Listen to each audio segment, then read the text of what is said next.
Hello, everyone, and welcome to the very first episode of Gut Check Fantasy Football, where we do the research so you can just go with your gut. I am Devin Terry, and I am joined by the one and only Dusty Bittinger. How are you doing today, man? Hello there. I am doing mighty fine for a hump day. Yeah, that's what I say. Wednesdays are one of the weirdest days for fantasy football because waiver wires go through, but I love it because all the hype starts happening for where the real fun is in DFS, and boy, how you're exactly right, dude. You're exactly right. Some would say it's the boring part of the week, but it's that downhill slope that you just come crashing into the weekend, dude. That's right. You just put your hands up and scream to the freaking ceiling. Yeah, gives you that last day to get all your information you need for the drafts and everything you're going to set up for Thursday night football tomorrow. That's right. So, with all of our intros done, let's get right into it and let's talk about last week, week 3.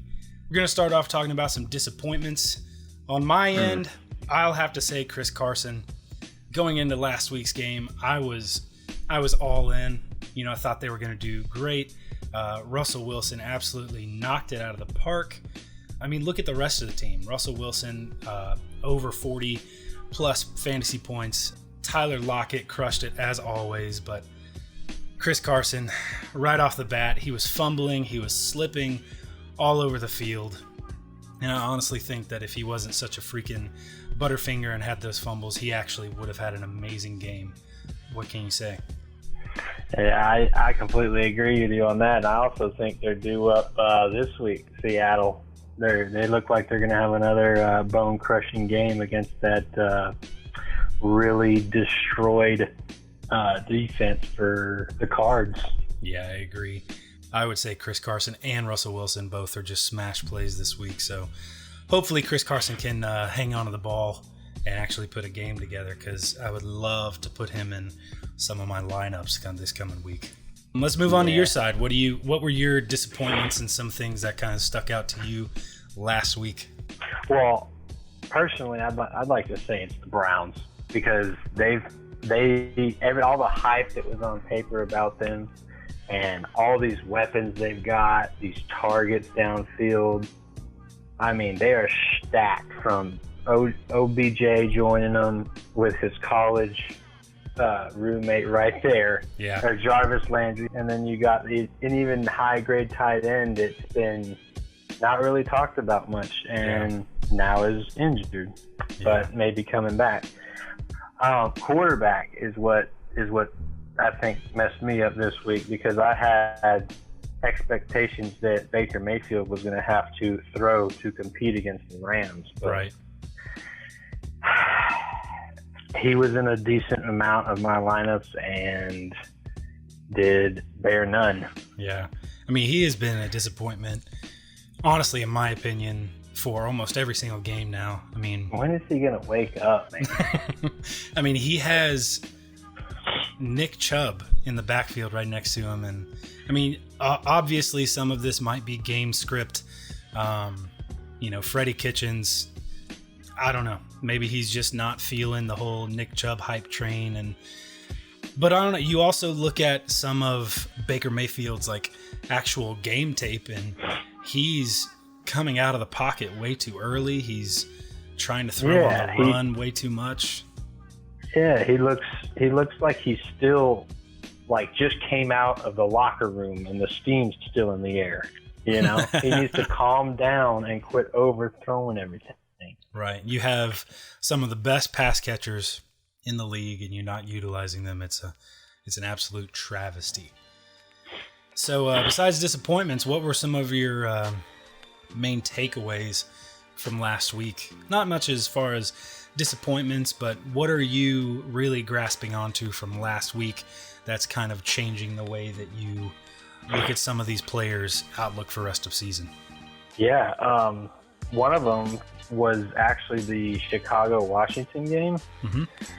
And it was, in fact, a wide receiver for the Redskins, Terry McLaurin. Yes, He is a rookie, and he has done outstanding, apparently, but I have not heard of him or anything until that game. And that showdown, I actually had Chicago heavy, and I was actually winning big until, second half when Case Keenum was forced to throw, and this guy's name pops up all over the place, and there you go. That's somebody who I need to keep my eye on for this next week. Yeah, he is a phenomenal route runner, pass catcher. He has, like Booger was talking about during the game last week, he has some strong hands. There were multiple contested passes that Keenum threw to him that I have no idea how he came down with them. But he is a burner. He's a quick guy. He's just an athlete. And I agree with you. He is somebody that I am excited to see where he goes. And he's relatively cheap too. I know you do a lot of FanDuel, but over here on DK, it's $4,500 for the guy. I know. Trust me, we're going to be talking about him later on. But yeah, for me, I mean, one of the main things for me is Sony Michel. Man, I'll be the first to admit, I was all in on Sony Michel this year with Gronkowski going out, and especially now that Antonio Brown was there and now he's gone. I felt it in my bones that Sony Michel was, going to be an amazing play from here on out, just because I think he has the talent, and those targets and runs have to go somewhere. But gosh, last week, even with James White out, he was horrible. I mean, it was the Rex Burkhead show last week, and he didn't see any goal line work at all. It was all Rex Burkhead, and I mean, at this point, I think he's droppable in season-long leagues, and it's going to be very, very rare that I actually use him in DFS. I'm sorry. My heart is with him because he's a Georgia boy, but sorry. Yeah, I had Burkett in just a few, maybe like 3% of my lineups, and like you just said, he scored no end zone touches, and I was not watching the Patriots game whatsoever, but he still managed to put up, I think, anywhere from 13 to 15 points. You know what I want to know? What's that? I want to know what the hell are we doing with Todd Gurley? That is a very good question. I mean, I said it going into this season that Todd Gurley, there was no way that he's going to repeat the past few years in fantasy output. I mean, he has dealt with injury ever since college, like bad injury ever since college, and with the depth that the Rams have at running back, I could honestly see Todd Gurley slowly start fading out of the picture, at least in the regular season. If they make it to the playoffs, I could see them really trying to use Todd Gurley to push through the playoffs. I'm fading from Todd Gurley in almost everywhere. Yep, I think I completely agree with you. I was Gurley strong this year, based off of him coming off that injury last year. We thought it would take, a week or two to crack him in. Well, 3 weeks, and it's just fantasy-wise, I'm turning my head. Yeah, I agree. Think the whole year. I totally agree.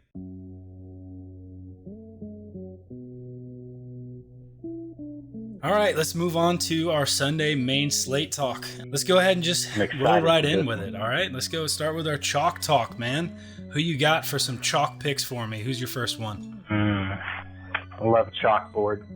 I got Marlon Mack for the Colts, and they are running against the Raiders. And the Raiders, last week, they had Dalvin Cook running against them. And I mean, we don't even need to talk about Dalvin Cook. Well, we can in a minute, but he did work against the defense that was supposed to be pretty good at stopping the run. And I think a lot of weight has been put on Marlon Mack this year. And because they lost their quarterback, and I know you got T.Y. Hilton, veteran, on the end, receiving, but their little quarterback's nice to watch too. I watched a few clips of him, but Marlon Mack literally did a lot of work against the Falcons last week, and oh yeah, he just definitely looks healthy, looks good. Yeah, I agree. $6,100 on DraftKings. Let's see what he is on FanDuel. I think that's fair. I agree. I think he's actually outperforming that price, And then he is $7,300 on FanDuel. A little bit high on FanDuel, but still, I think I agree. He's totally chalk this week. And I think he's actually going to be chalk going forward. Kind of a hidden name, isn't he? Well, I mean, it depends. I mean, of course, if you pay attention, you see what he's done the past few weeks. But yeah, I mean, I agree. I'm going with him in a bunch of my lineups as well. And we're just going to keep rolling with it. I mean, my main chalk play this week, no other than Christian McCaffrey, the CMC. Yep. I had him as my second. He's very expensive. There's no doubt about it. $9,000 on FanDuel. I mean, top of the list now that Saquon's hurt. Exactly, and they're playing Houston, which Houston's great at getting sacks, and they've got a great defensive line. But you know what? A high price tag, but his floor is way. McCaffrey can do it all. Yeah, his floor is way too high. Rush him, let him. Right, his floor is way too high to not buy into this week. It may be a little bit of a tough matchup, but honestly, I see him coming through no matter what happens this week and the weeks going forward, for that matter. All right, who's next? Lovely, what was it? 84-yard run, I believe it was, and boy, I was excited at that moment. Let me tell you. Yeah, who you got next on your chalk list, man? This is Chalk City right here. It's Tyler Lockett. Oh yeah, I'd love this right here. Yeah, that Seattle matchup. Woo. I know you know as well as I do that you want to play pretty much anybody on the Seattle side right here. Yeah. And Tyler Lockett is his number one receiver. They have that mutual level where they just connect, and I just think he is due for a big game. I agree. It's a beautiful thing to watch when Russell Wilson throws it up and Tyler Lockett goes get it. I mean, it's beautiful. And you can't go wrong playing Russell either. Any quarterback that's got that scrambling threat is always in play. Yeah, high floor there. Yeah, let's keep it going with wide receivers right here. One of my other chalk picks is Cooper Kupp. Cooper Kupp, man. He is getting it done against these secondaries that the Rams are going against. He is $7,000 right now on FanDuel, and I think that's pretty fair. I mean, he is performing at that level, if not better, and they're going against a Tampa Bay defense that got absolutely lit up by a backup quarterback last week, and the Rams always do better at home. They've been struggling, a little bit, but they're coming home this week against a Tampa Bay defense that can be picked apart. And he is the top targeted wide receiver by Goff. I mean, by no means. He is an absolute lock-in for me this week, and I'm gonna be sitting pretty, hopefully. Yeah, Cooper Kupp is. I think it's a great choice, bro. However, it scares me to pick any wide receiver from the Rams at this point because you just don't know where it's going. They're all good. Right. But last week, Cooper Kupp did get a ton of share, and I think it is a great idea. If you're going to go with any, go with Kupp, especially against Tampa Bay D. Yeah, who do you got for me next, man? Well, he was chalky last week, and I think he's going to be a little bit chalky this week. Keenan Allen, Chargers. Of course, man. Love it. What's your take on him? I know everything from him, at least going into the season. Like, he's a low end wide receiver one. I mean, he's going to be, sharing some targets with Mike Williams, but boy, oh boy, he's the number three top scoring wide receiver in all of fantasy right now. Oh yeah, I love him. And a little secret, I have yet to play him in any lineup this year. But I think this week's going to be the week, especially against the team we don't need to even speak 1 minute about on here, the Dolphins. Yeah. Now, the only thing that scares me about picking Keenan is I don't believe I'll run him in a duo with the running back, Eckler. And I did have him last week, and he did really well. Or he did okay, but Keenan Allen was definitely the better pick, and I let that one go. But another person with a high floor. Yeah, I agree. And my last pick for chalk is Austin Eckler. $8,100 on FanDuel. One or the other. Yeah, man. $8,100 on FanDuel. I mean, I can see Austin Eckler and Keenan Allen, like, both of them are going to go crazy. I mean, it's the Dolphins. Like, need I say more? Like you just said. I mean, I personally think he could be priced right up there with Christian McCaffrey, and he's the number 3 running back in fantasy right now. He is their bell cow back, and, you know, if the Chargers get up quick, which I think they will, I mean, I think it's going to be a blowout, honestly.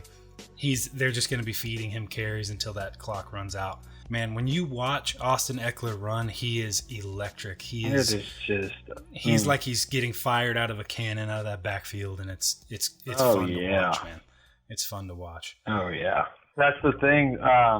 Whenever it's a blowout game, a lot of people are deferred from it. Me being one of them, just simply because you get a blowout the first half. You know, second half you may see them, but then if it keeps going like that, you know, they're going to use their secondaries and take out their first strings, and it's just going to be oh man, I missed out on another quarter and a half.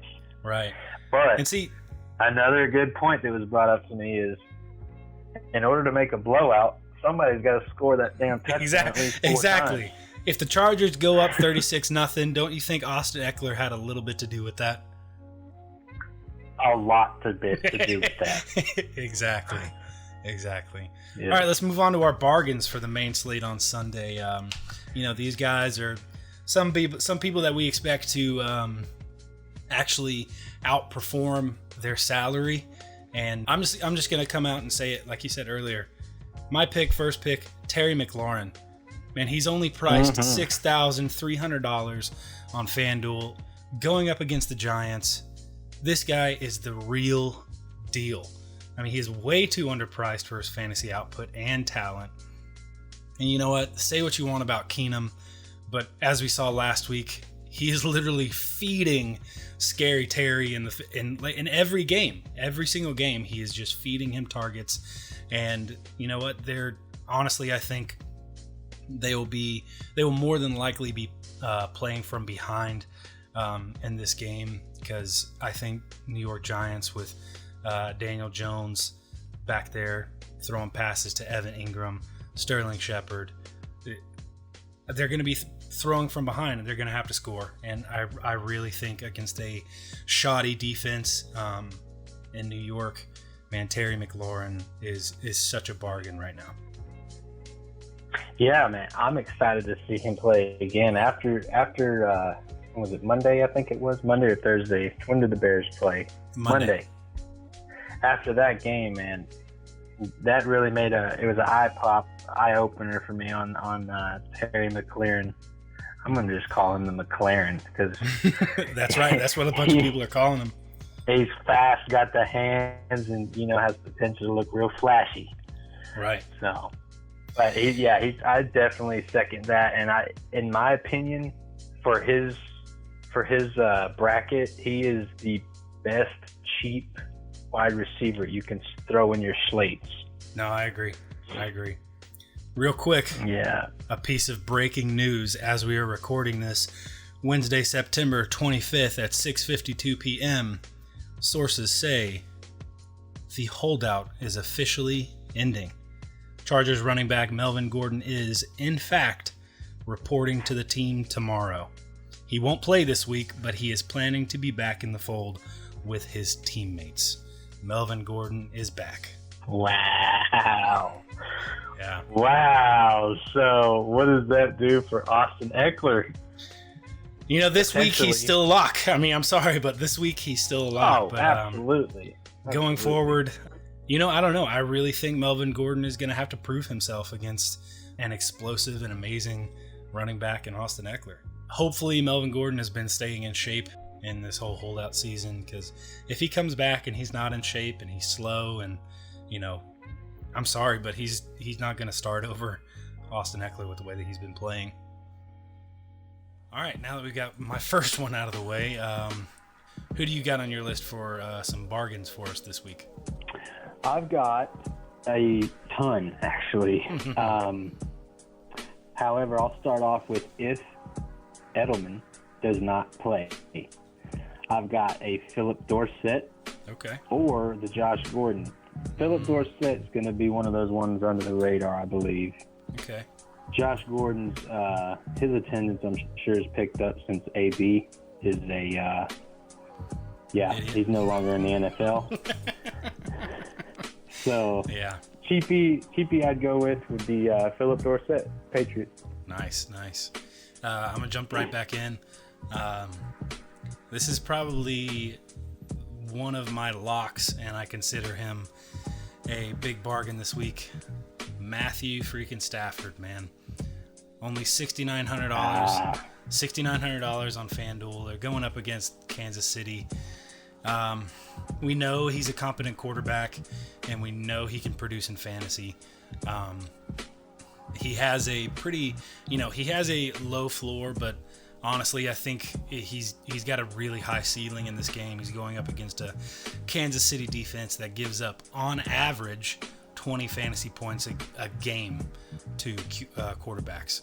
And he has a solid receiving core. He's got Marvin Jones going deep. He's got Kenny Golladay, the freaking giant, just out there to catch things. Yeah, that's going to be a hard matchup. Yeah.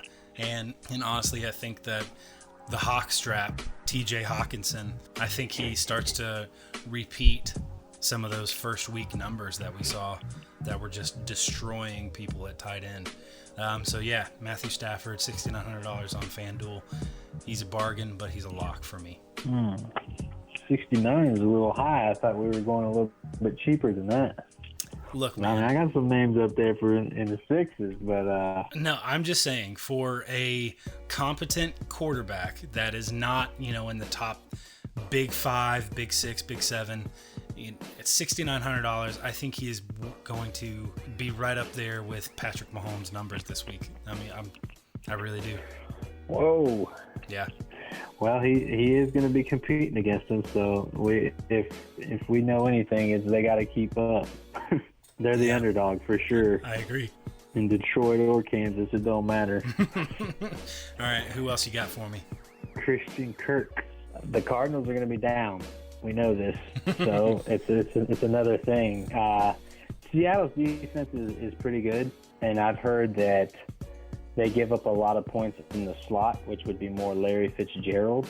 But Christian Kirk has put up double digits the last 2, if not all 3 weeks this year. Yeah. And the deep ball is always a threat. It's always scary when that quarterback drops back and then he scans down the field and he sees something and he just lets it fly. Right. And Christian Kirk is that guy down deep and double digits all these weeks. I think he's a great play at a cheap price, which is not on my... It's not in my vision right now, but he's cheap.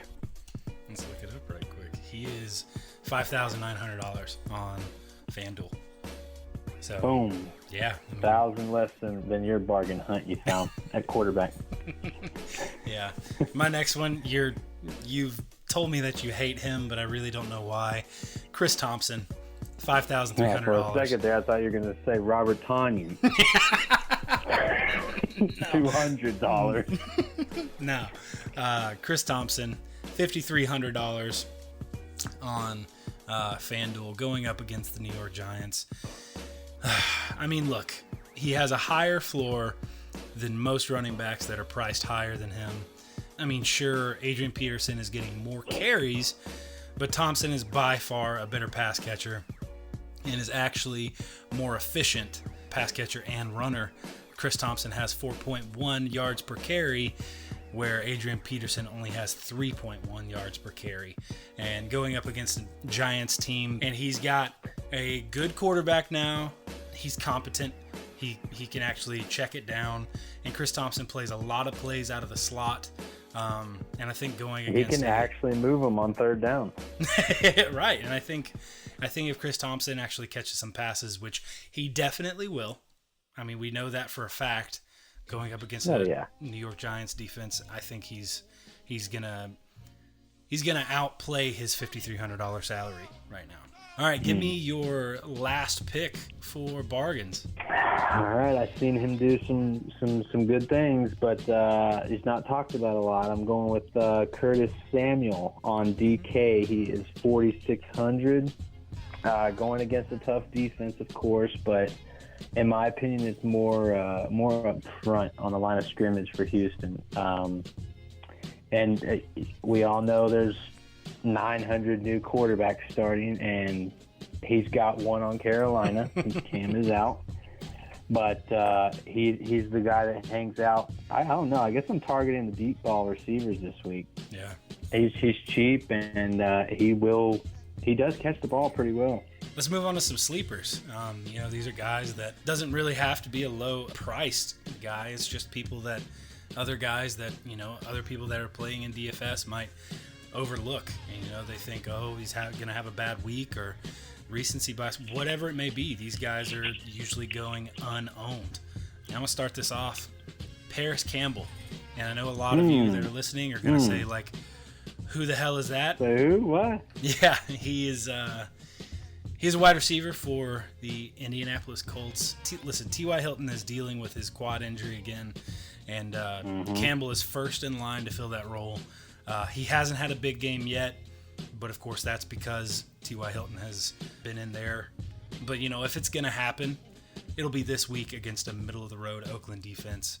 And Jacoby Brissett, I'm aboard that hype train. I think he's doing great, and I think he'll be able to get Paris Campbell, float him some balls, and I think he'll be able to hit him on some quick passes as well. I think he's going to be a sleeper that people will totally bypass because, they haven't seen a big game from him yet. They don't know who he is, whatever it may be, but I'm going to try to sneak him in some of my tournament lineups this week.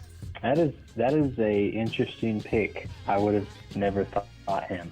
I'm going to slide into the tight end position because I know everybody's going to be on Travis Kelce, and I don't blame them. Mm-hmm. Or they'll run with Evan Ingram because he's their number 2 receiver until we see Golden Tate alive again, which should be soon, I'm assuming. Yeah, Seahawks tight end, Will Disley. Going up against him. Arizona. This is one of my favorite. I'm probably going to stack a couple of lineups just around this game in specific, honestly, because this is definitely one of those I've got my target on. And Will Disley, I mean, this will be his 4th week straight. He only put up 2 in week 1, but everybody had the jitterbugs because week 2 he pounds out 22 against Pittsburgh Steelers. Yeah. And even last week against a tough New Orleans, in my opinion, I think New Orleans has a pretty decent defense, and they played them last week. And I don't want to use the word manhandle, but it came close. And he's sitting right here. I'm looking at it now with 18.2 points. And for 3,600 on DK, you can't go wrong. You can't go wrong. Interesting stat here.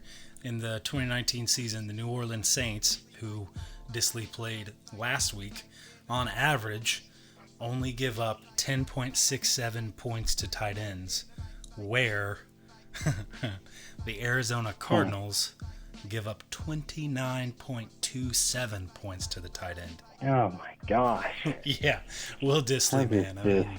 He is. If people don't know him, they will after this week. Yeah, I agree there. Yeah, so let's just move right along. Give me your best defensive pick. If it's a chalky defense, cool. If it's a bargain defense, go with it. Just give it to me. Let me see what you got. I'm going to say it's not that chalky, but I've got the Indianapolis Colts versus the Raiders. Hey, I like it. I like it, man. Yep. The Raiders aren't playing very well. Yeah, they got their running back and their wideout, Terrell Williams. But this is hosted in Indianapolis, and I would say that Oakland is a struggling team, and in my opinion, I think Indy's going to stand them up. Yeah. I mean, you can't argue with the fact that Oakland allows sacks to their quarterback. Like, their offensive line is just not getting it done up front. And when pressure is on the quarterback, that means sacks. That means interceptions because of pressure. And the Indianapolis Colts have looked great on defense. I'm right there with you. That's a great pick. Who do you have? Oh, well, again, it's going to sound kind of weird because of, what you've said earlier about the Arizona Seahawks game, but I'm going with the Seattle Seahawks. Hey. They're only, that listen game to is the being price. targeted on both sides of the ball. $3,700 on FanDuel. Ooh. Yeah, you can save $400 over here on DK. I'm just saying, they're 33. they're not the Legion of Boom like we saw a few years ago, but they still are a They were competent fun defense. to watch a few years ago, I'm not going to lie. Yeah, but they still are, even in 2019, they're a competent defense that, I expect to do well against a Cardinals offense that has given up the 6th most fantasy points to opposing defenses. That's taking into account all of the sacks that the offensive line is allowing and interceptions that Kyler Murray forces. I'm willing to, not go crazy with points defensive slot this week, but honestly, at $3,700 compared to some of the other defenses, I love the Seahawks because that's going to clear up a bunch of money in my other positions. And if they get me, 9, 10 points, I'll be happy with that. Yeah, Kyle Murray is a little squirrely, but I can definitely see him throwing a pick or two in this game. All right, so let's get to the fun stuff. How about it? Every week here at Gut Check Fantasy Football, we're going to share our favorite lineups, and we're going to put those two lineups head to head. And on the next podcast, we'll talk about how that showdown went, and we'll see who came out on top. So I'll go ahead and start it off. My lineup for this week that I'm putting up against you, bro. Starting off, Matthew Stafford at the quarterback position.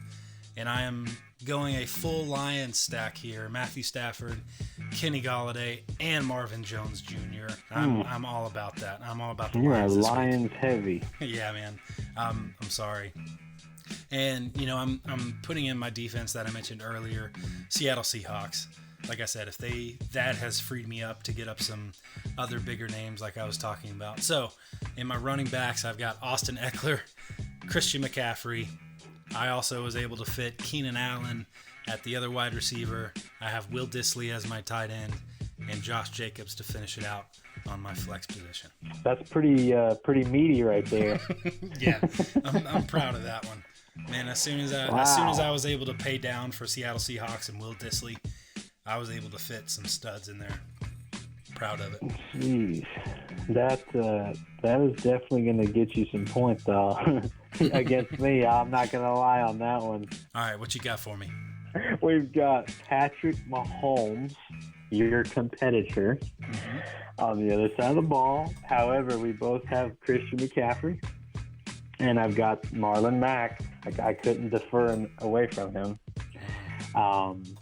Followed up with Damier Byrd, which is the Cardinal, which is another sleeper I was going to mention. Cooper Kupp, I got him in there for all those receptions. Terry McLaurin, Evan Ingram, Will Fuller, and Packers defense. Wow. I like that. Yep. I like that. Yep. Okay. That's not bad.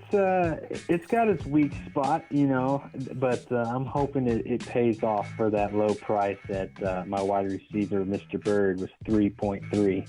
He was cheap, but if he hits that, it's over with. Well, there you have it, folks. That's our lineups of the week and our head-to-head. Like I said, come back next week and you'll be able to figure out who came out on top, who scored the most points, and we'll see who bested the other. For our last segment, close us out, go back to Cody for a quick look at Monday night and who he expects to come out on top. Hey everybody, what's up? My name's Cody Bruce. You might have heard me on another podcast before, it's a good possibility. But I'm joining my good buddies Tyler and Dusty here on the Gut Check Fantasy Football Podcast this time to give maybe a few gut feelings, a few predictions on a little bit of the action going on in the NFL this week that you may or may not want to take and use in your FanDuel games, your DraftKings, or even your fantasy football leagues. But I'm no expert by no means, so take it and do with it what you will. Now let's rock right along to a little bit of Monday Night Football action with the Cincinnati Bengals versus the Pittsburgh Steelers. Yeah, we all know the Steelers seem to be garbage since losing their top 3 players, especially a Big Ben going down for the season. Well, neither one of these teams have really done anything to brag about so far. And I really don't think much is going to change. But I do think the Steelers are going to come out on top with their first win of the season in a tightly contested game against their division rival. And I think they're going to win by a slim margin of 24-20. Here's a few players from this game that you might want to consider using as well. Let's start with Juju Smith-Schuster here. It's hard to not go with him. He has put up solid numbers over the last couple of years. This year, he's done pretty decent so far. Even losing Ben Roethlisberger, he still has some pretty decent numbers, especially now since he's the Steelers' number 1 guy. Let's go with Mason Rudolph here next. You might be thinking I'm crazy because, this kid hasn't really done anything yet, but I think he could possibly have a breakout game. Like I said, he hasn't been that great so far, but maybe he can get a little bit of chemistry with Juju here and have a solid game. Maybe he'll throw for 253 yards, maybe a couple touchdowns. That'd be kind of a good breakout game for him. Now let's move over to the other team here, and let's start with a wide receiver. Y'all know A.J. Green's been out, so let's go over here to Tyler Boyd. Now he's been known to put up some pretty good numbers, even with A.J. Green out on the field. But this year he's done fairly decent, but he hasn't been able to find the end zone yet. I think that's all going to change. I think he's going to put up a good, solid game, get a touchdown. I think he'll end up scoring roughly 20 to 23 points fantasy football-wise, which is actually really pretty solid for a wide receiver, as you most know. But anyways, that's just about all I have for you guys this week. Just want to say thank you to Tyler and Dusty for letting me get on here and ramble on a little bit. Maybe they'll have me back soon. Who knows? We'll see. And also, Tyler. Now, you're going to have to calm down. Me and you are squaring off in fantasy football this week, so you can't be doing what you did last week to that other guy. You got to take it a little bit easy. I'm just going to be coming for you either way. So, we'll see. We'll see what happens. We'll see if my predictions shake out here. They may or may not. I could be totally wrong, and I could be pretty close to right. Who knows? That's the whole fun of it anyway. But once again, thank y'all for letting me get on here and ramble on. So, I guess I'm going to ramble on out now. So until next time, we'll see you guys. Peace out.